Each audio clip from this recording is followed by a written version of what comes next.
بسم اللہ الرحمن الرحیم۔ کتابوں میں ایک واقعہ لکھا ہے کہ ایک بہت ہی گناہگار انسان تھا۔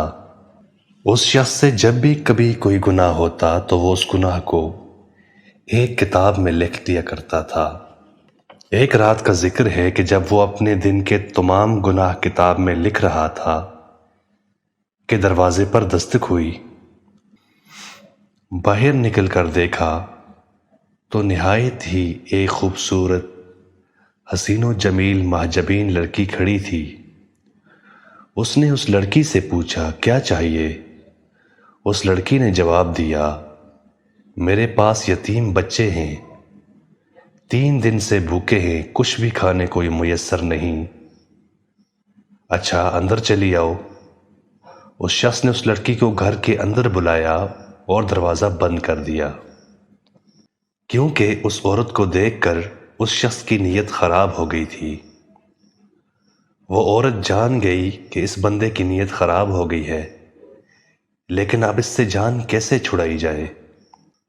اس شخص نے اس عورت کو زبردستی اپنی طرف کھینچا تو اس نے زور سے کہا کہ اے میرے پروردگار، مجھے اس انسان سے بچا، اور نوجوان سے بولی کہ اے غافل، تجھے موت سے کس چیز نے غافل کر دیا؟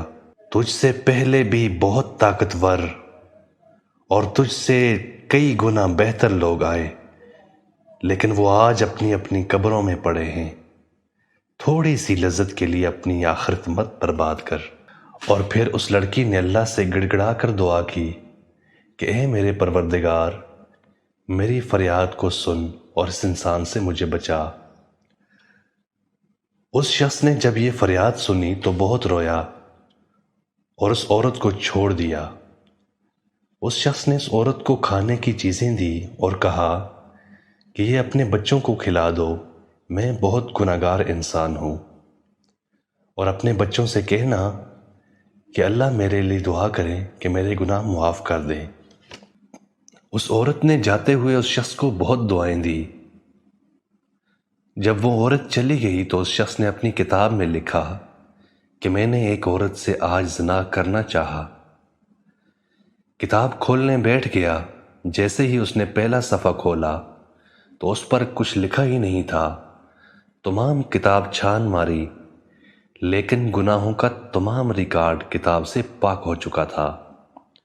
اس کے بعد اس نے وضو کیا اور نماز پڑھی اور دعا کی کہ اے رحمان، جیسے آپ نے میرے گناہ مٹا دیے، اب مجھے اپنے پاس بلا لیں۔ یہ کہہ کر سجدہ کیا۔ اس کی ماں نے جب دیکھا کہ سجدہ طویل ہو گیا تو اس کو حرکت دی، دیکھا کہ روح پرواز کر چکی ہے اور اس کا انتقال ہو چکا ہے۔